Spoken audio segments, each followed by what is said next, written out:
Yeah, and probably not coming as a huge surprise to motorists right now. We're talking about the stretch from Highway 27 to Cherry Street, the Gardiner travel time along it doubling in a year due to this ongoing construction. The latest numbers coming from a study to us by Altitude by Geotab.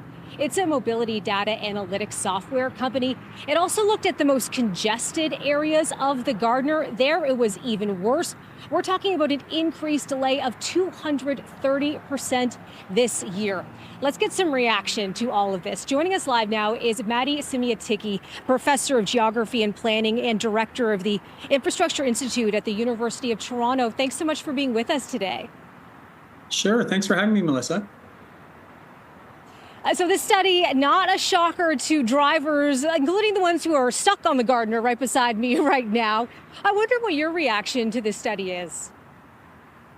These results will surprise no one. Everyone who's been on the Gardiner recently has experienced what this study found, that the construction that's taking place has led to huge increases in traffic volumes, in travel times. It's cascading outwards onto the lakeshore as well. So this is just an unmitigated disaster for motorists and for businesses, for people trying to get goods into the city center. This is costing a fortune. It's wasting everyone's time. It's frustrating people.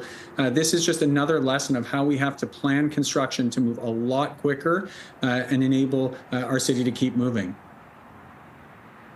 You mentioned costs there. I wonder what are the greater costs to having slowdowns along this Gardiner for years? Well, everyone's time has a cost. Those are just for motorists. Then you can add all the goods that have to come into the city.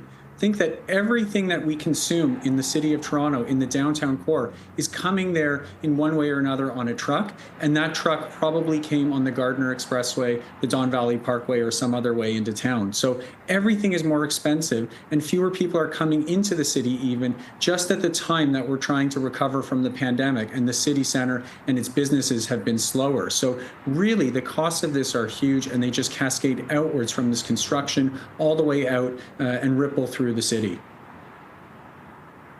I don't know about you, but when I talk to people from outside of the city and say that I'm from Toronto, they say the traffic, how do you live with it? I wonder what this kind of congestion does for the city's reputation.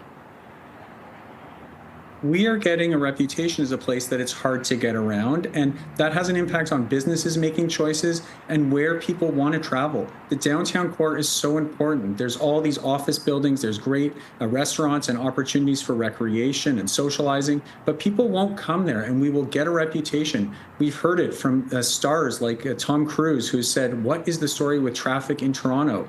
We've heard it from Will Ferrell. We've had musicians having to walk to their shows. This starts to damage our reputation, and it really is a reflection that we have to do better and get a handle on both the construction and the bigger picture that there's just too many cars and not enough space. It does always go viral when we get those images of, athletes walking to their games in the city as well because they can't get there any other way. Now, we did hear from the province in April saying that their injection of $73 million is speeding up this process, work being done 24/7. And that means that things are going to get done about 15 months earlier than expected. So wrapping up likely early 2026 instead of April 2027. What does that kind of timeline mean for a project like this? Anything we can do to accelerate these projects is positive. We should be looking at that for all projects right from the beginning, instead of having to swoop in after the fact when people are already stuck in these big jams. We can be planning better. We need to think about how we allocate our machinery. We need to be using customized machinery, thinking about how we can use modular construction, and also the labor force. How frustrating is it when you're driving on that stretch and it's packed with traffic, and then you look at the construction site and there's very few people working there? If you look at other countries where they go faster, they use heavy machinery, they plan the job in advance, and then it's like a choreographed ballet on that street to make sure that this is going quickly with a big crew of workers to get these jobs done fast, because the costs are so huge to our economy and to everyone's time and quality of life. Quite the dusty ballet we're seeing these days. Professor Maddie Simiatiki, thanks so much for joining us. Appreciate your perspective on this. Thanks for having me.